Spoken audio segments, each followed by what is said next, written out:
Hey, what's up, guys? So today I got my buddies JK here and my TJ, and we're just going to be talking just from two owners' perspectives on just some of the differences between the JK and the TJ, and just kind of talking through the differences and why one's better at one thing and maybe not the other, and just kind of talking over what we kind of think of the two Jeeps and just the changes they made over the years. So yeah. So to start out with. We'll have Adam, my buddy. That's his JK there. We'll have him talk about the engines because just kind of an interesting thing that he thinks between he's got the 3.8 in his and I have the 4-liter. So what do you kind of think? Yeah. So one of the biggest things I noticed, like with driving these two Jeeps, is hands down the TJ has way more torque. Like especially low end, like you can chirp second gear, you know, and like I'm not even close to doing that over here. But yeah, that's a big thing. So I think this makes slightly more horsepower, the 3.8, but you for sure make more torque, you know? Yeah. So like you can just tell, I mean, it doesn't matter. Like I know you have the 3.73s, I have the 4.10s. Yep. I honestly can't tell a difference. This is honestly more torquey than mine. These Jeeps were actually shipped to Mexico a while ago and had some professional racing drivers drive them. And the TJ was significantly faster than this setup. And he has a Rubicon, mine's a Sport. Mine has the Dana 44 rear axle with 373 gears, and he's got 410s with his. So me personally, I mean, I like the low torquiness of the 4-liter. The 3.8, it's got a good sound to it. He straight piped it like I straight piped mine, so it sounds good. I just really like the 4-liter, like Adam was saying. It's just a little more torquey. I really wish they would have done the 5.7 Hemi in these. The 3.8 is kind of I don't know.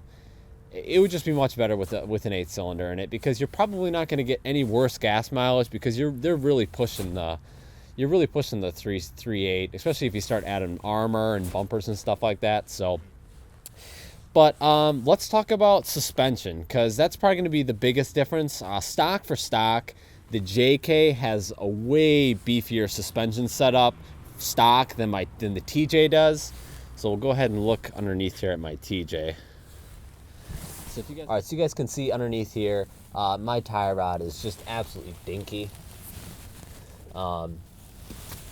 Everything under here is definitely not even close. So if we go over to the JK here, you're gonna see just a massive difference here.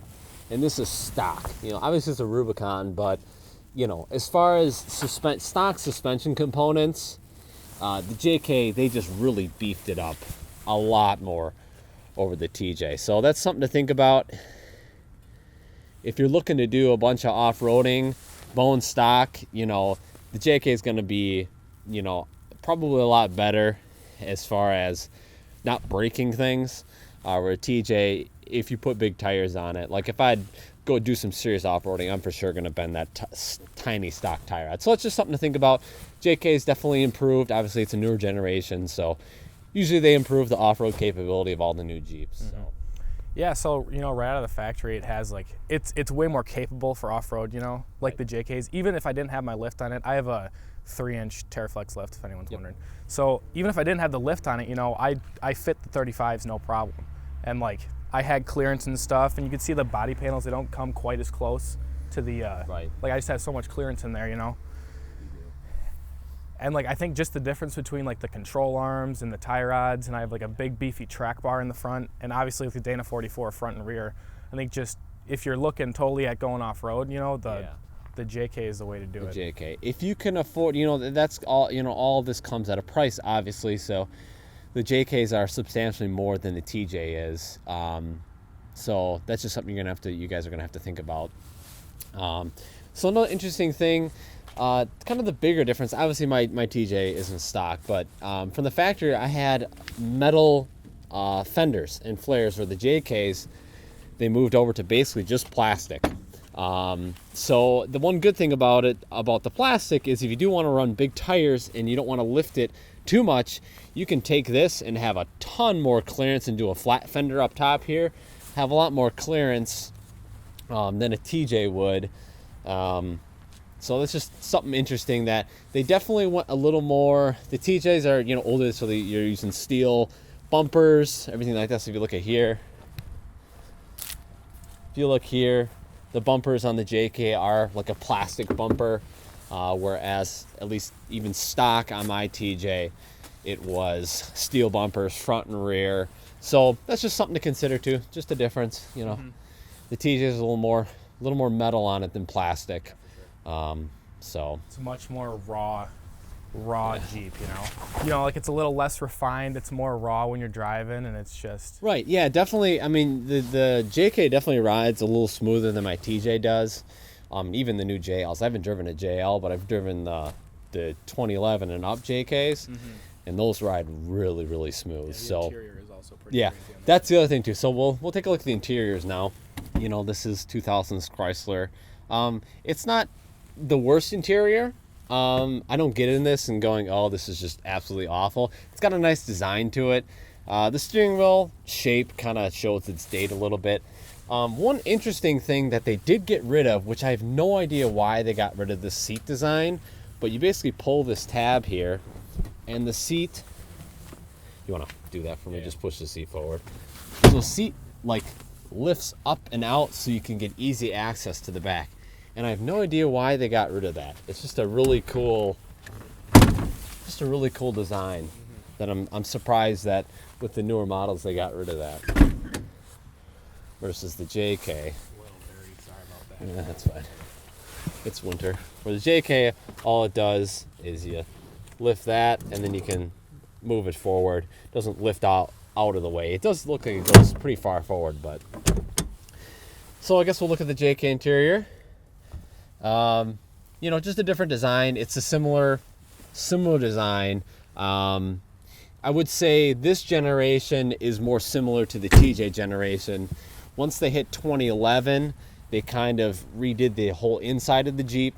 So they definitely made it a lot nicer.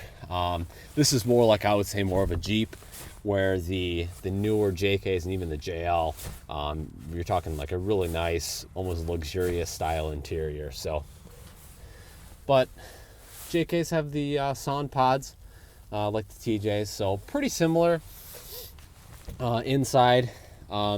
The JKs do have, you can get, obviously you can get manual windows, but the JKs you could get power windows, so that's kind of a new thing, where the TJs were all manual, everything. Yeah, so it's pretty cool actually, because the buttons for my windows are out here. Right, they're just like in the middle. Just so you don't have to unhook a whole bunch of electrical when you go Right, and. That is nice. So, I guess another thing too to think about is size.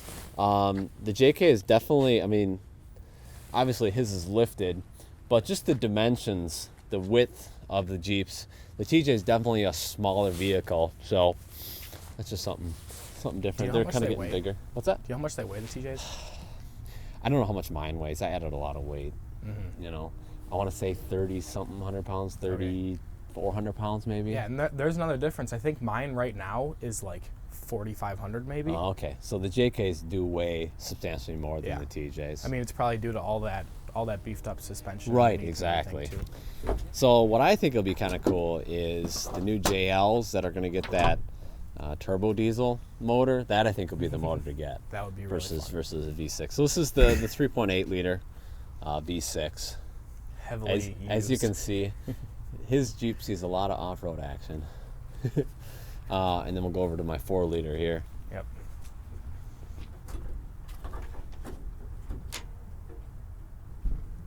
Is it different? There you go.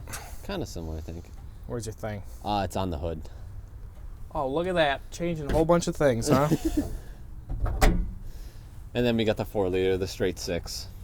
So both motors not very fuel efficient. That's just kind of what you have to deal with. But yeah.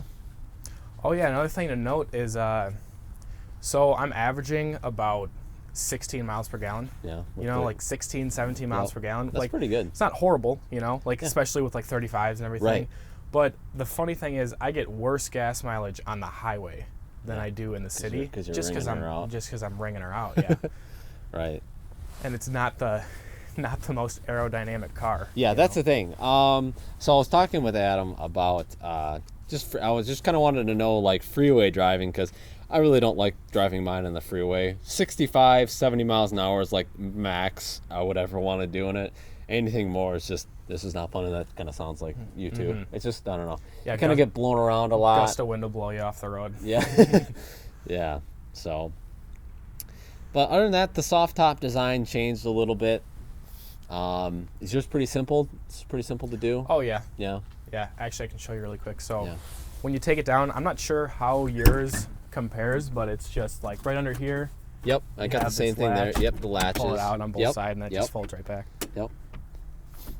Which is honestly, these are just zippered. Do they still have zippers here? yep. Yep. So And the pretty zippers all the way around. pretty up here. simple, pretty similar design. I really like having a soft top. I don't know. Me and him both actually had hard tops for our Jeeps, and we both sold the hard tops and bought soft tops. So I just like being able to take the top down by yourself in like 5 minutes is so nice. And not needing like a 20 square foot area to store it either. Yeah. So. And you know, most of the summer is went with the tops off anyways. So. Right. Exactly. So, but yeah. So that's pretty much it. Oh, I think one last thing to talk about is they definitely did a better job with the metal quality on the JKs over the TJs. This Jeep over here has about 100,000 miles on it, living in a salty state. If you look at underneath here, there is very minimal rust. Where if you look at a TJ that's had salt all its life, and you look at the frame and you look at the body, and if the person didn't coat the frame or take care of it, you're going to be in trouble. So that's one thing to think about, is they definitely improved at least the metal quality of the JKs, because this is a 100,000 mile Jeep, And I keep it outside. and it stays outside, and so that's just one thing to definitely consider, is the TJ metal is 2000s Chrysler metal and paint and everything. So you definitely need to take care of your TJ a little more than you do with a JK. Anything else? All right, so what do you think in conclusion? Like if you, money didn't matter, whatever, if you had a choice to build a Jeep, would you build a TJ or would you build a JK? I think just because how simple the TJ is, Yeah. and I'm a big fan of the looks of the TJ. Yeah. If I were to just do like strictly a project Jeep, like I'm throwing a Hemi into it, I'm throwing a Right. supercharger on it, like lifting it on 40s and stuff, I would probably do a TJ. Yeah, I think I would too. The JKs are nice. I don't know, like you, I just like the look of the TJs. I like how the grill, how it comes in like that. Yep. Yeah. Oh yeah. Yeah, and I like how the TJ is all metal. The plastics on the JK, I don't know, I just like metal over plastic, but that's just me. But yeah, I think if I'm on the same boat, I would still go with the TJ. And if you're concerned about money too, TJ is going to be way more affordable as far as buying parts for it and then acquiring just a TJ in general. But that comes with some caveats on, it's harder to find a nicer TJ than it is to find a nicer JK. So. Yeah, and one more thing is when people throw big tires on their Jeeps, they're all like, "Oh, I got to re-gear it. Oh, I got to throw Right. 513s to run 35s Right, and right. stuff." And that's not the case at all. Like you have 373s With 35s. with 35s, and it's it drives like a totally stock Jeep. Yeah, totally. And stock. like same with this, like when I didn't even notice a difference when I threw all the suspension and Yep. the wheels on and stuff. As long as you got a manual. Yeah, I think that's the key. If you have a manual, you're probably fine. Yeah. My buddy just put 35s on his auto, and it's definitely slower than stock.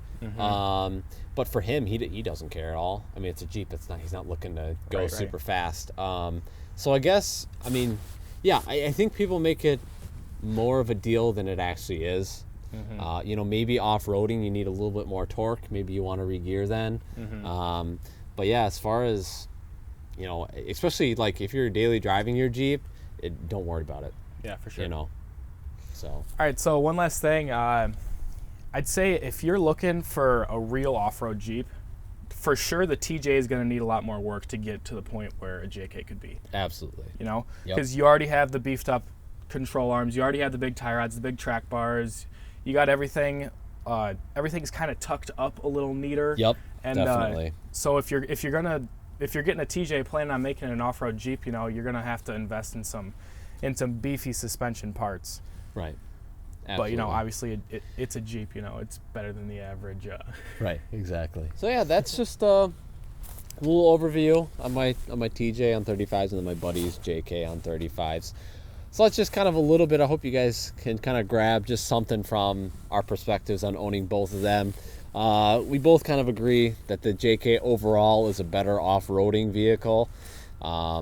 We both agree we like the 4-liter better, and we like the size, and I don't know, it just feels more like a Jeep. Yeah. I don't know if that makes, if you can make any sense, sure, but like yeah. if a 1940s, you know, World War II Jeep, that's a Jeep. Yeah. This feels a little bit more closer to that than the JK. The JK, it's still a Jeep, but it's like, it's a little more refined. It's not as for sure. Jeep-like. So if for some people, that's probably way better. You probably want a little nicer riding Jeep. But for me, I kind of like that a little more classic.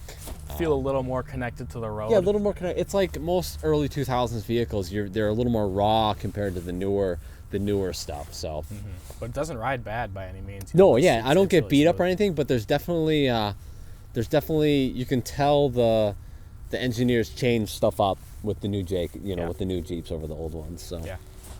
But anyway, guys, I hope you guys enjoyed the video. If you did, please give it a thumbs up.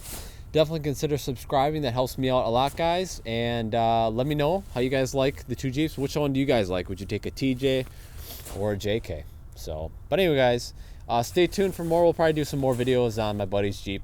He's getting his bumper repainted here soon. So he's getting I don't know if you guys noticed that, but he's got a Poison Spider Stinger bumper. And he's getting redone, so he's going to put that back on. But hopefully, come springtime, I'm going to beef up the suspension a little bit on the TJ, and then we'll do some little light trail rides. So hopefully we can kind of do that come springtime when it gets a little bit warmer. Yeah, so gets a little muddy. Yeah. So, alrighty, guys, thank you so much for watching, and we'll see you in the next one.